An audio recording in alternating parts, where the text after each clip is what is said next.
Have you ever found yourself staring at your phone at 2 a.m., missing someone who caused you nothing but pain? I was that person 3 months ago. Every song, every street corner reminded me of her.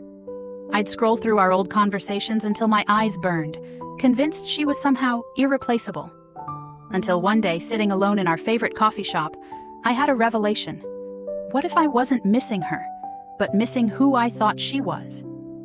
Psychologists call it the loss mechanism, a fascinating process where your mind plays tricks on you when someone walks out of your life.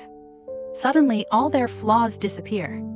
You forget how they ignored your texts, dismissed your feelings, or made you feel anxious. Instead, your brain fixates on their smile, their laugh, and those few perfect moments you shared together. It's like your memory becomes a highlight reel that only plays the good parts, completely editing out all the tears and heartache they caused you. Here's the uncomfortable truth.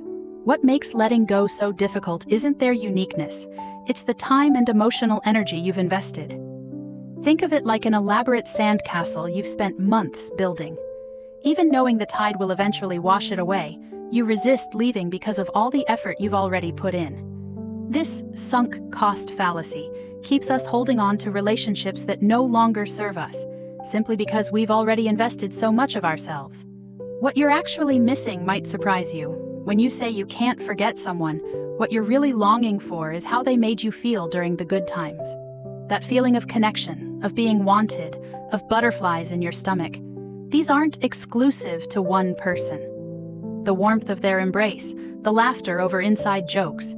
These emotional experiences can be recreated with someone who truly values you.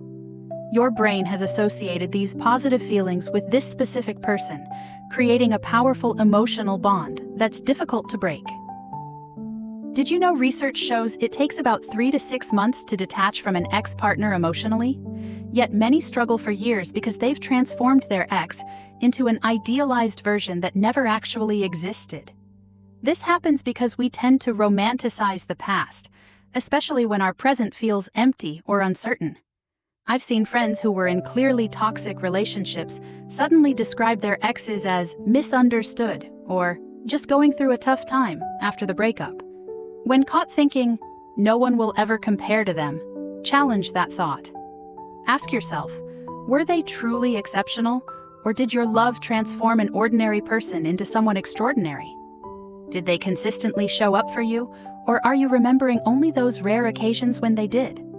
Often it's our love, not their character, that paints them in golden light. This realization can be both painful and liberating. The painful reality is that your attachment isn't about their irreplaceability. It's about your capacity to love deeply and the meaning you assign to the relationship. You created significance where perhaps there was none. Their greatest charm existed primarily in your imagination. What you're mourning isn't the person who hurt you, but the person you believed them to be. Here's a powerful truth. You struggle to forget someone because you haven't yet grown strong enough. They can't forget you because you're already strong enough to have left a mark. The solution isn't finding ways to erase them from your memory.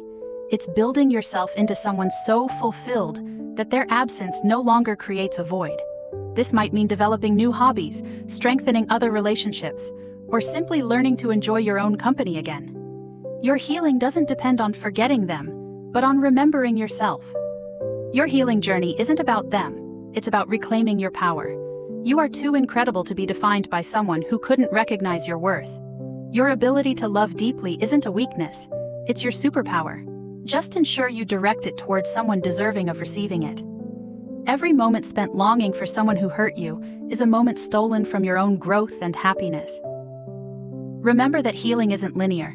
Some days will be harder than others, and that's completely normal. So what's one step you're taking today to focus on your healing rather than on the person who hurt you? Drop your thoughts in the comments below. Subscribe to MindDock for more insights that help you understand yourself and navigate relationships with clarity. Remember, the heart that was broken can also be the heart that heals. Sometimes all it needs is understanding the psychology behind why we long for those who have hurt us.